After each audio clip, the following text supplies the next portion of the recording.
Hello, this is Ken Novak, running for Illinois State for the 90th District. What do you feel is the answer to the Illinois budget problem? Well, the answer to the budget problem is many things. First of all, the state's in huge debt. Everybody knows that. The question is what you do about it. I think we need leadership, number one. We don't seem to have much leadership in Springfield yet. I thought the change maybe from Blagojevich to whoever the guy is now. Who is he? Quinn, yeah. Well, I'm sorry. He's not, I don't know, he's not very dynamic. And I think we need leadership, to tell you the truth. We need somebody to step out and say, we're $13 million in debt, and what we're going to do about it. Do you feel that our current level of spending is sustainable? No. No. Absolutely not. Just like anything else, just like my business. My business is off 28%. I think the state business is off at least 10 or 15% income coming in. So I think the state budget has to be handled two different ways. Well, both of them. It has to be, it's just not one idea. It has to be, they were talking about raising taxes. I would go for that if they did on the other side, reducing the expenditures. You know, say a percentage. Like in the state of Iowa, they did it, the governor came, you have to have leadership. He came across with a 10% reduction, getting rid of all the open positions, just deleting them, and then basically moving on from there. Then you work for it. It has to be both. I definitely think we're in deep enough hole that we're not going to just get out of it by cutting.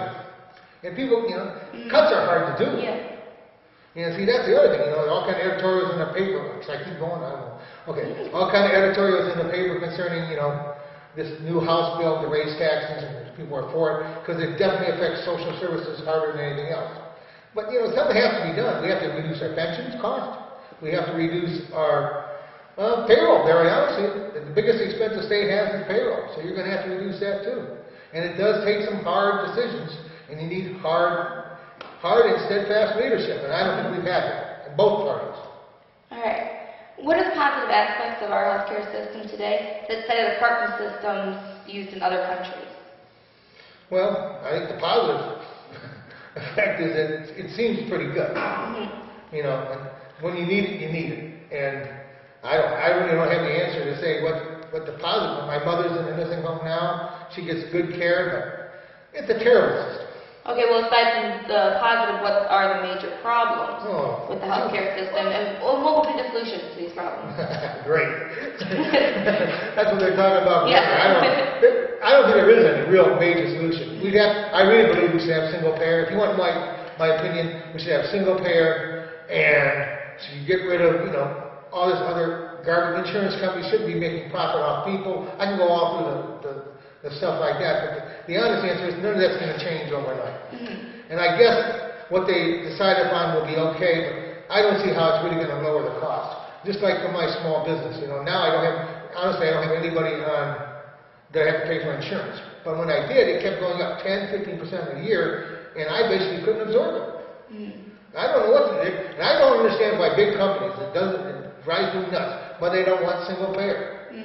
I don't understand why they wouldn't want to get rid of their costs. They say they can't be competitive, but then give it to the government, let them, you know. And I don't understand why they keep saying the car costs like $1,500 just because of insurance. You know, why not, if they got rid of it, that'd be $1,500 in their pocket. How do you suggest we reduce our energy dependence on foreign countries? Do you support more oil exploration and drilling or nuclear power in the U.S.? Well, I guess you can, you know, I'm never going to say no to try and find more. I think they're going to have to, you know, other countries have made a commitment to changing the way they do things. And it's a radical change. We're going to have to maybe get where we're still relying on fossil fuels and do some other stuff. You know, I don't know. Like, I was hearing about, I think it's Brazil, one of those countries, they changed all over from their total dependence on oil to natural fuels. And maybe we should be doing that too. We have to, you know, Jimmy Carter was right. You know, I remember the gas lines, I remember all that stuff. We're so dependent, and I think our whole dependent on this oil, that we have to basically try and change it. And I think we can do it if we have the technology and make the advances, but nobody wants to do anything unless they make money off it. Do you give any credence to the August 2009 climate feedback article by Drs. Lindsay and Coy from MIT and the emails from scientists at the University of East Anglia Climate Research Unit, or do you believe the science is settled? Well, I definitely believe that we have some effect on the environment. I don't see how people can say we don't have some effect. That's the first answer I give you. So as to what effect that is, I don't know. And I tend to believe, this is just one example how one person, this bothers me. We are so reactive, just like today, you're talking about the hijacker and all that stuff.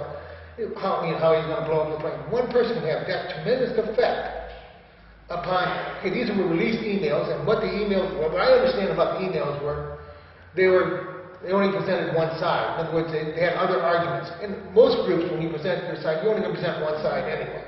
But the emails had both sides, and they didn't present it. That's what I understand. But here's just one individual stealing information, basically, that he shouldn't have had, and then posting it on the web, and there it goes. This is kind of amazing how one person can make that change. And get everybody saying, well, is this right? Okay, going back like the cap and trade and all that. I think we need something like that.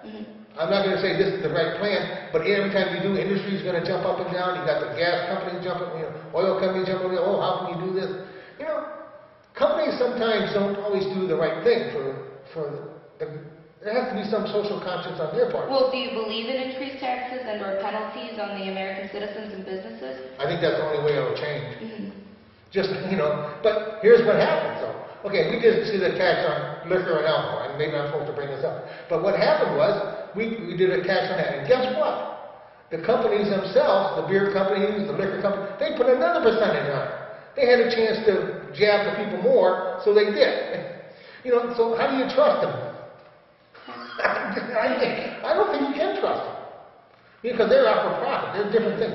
But they should have a social conscience too. There's got to be a little bit in there. Because this is one world, one place, and all of us are in it together. I just read a whole article.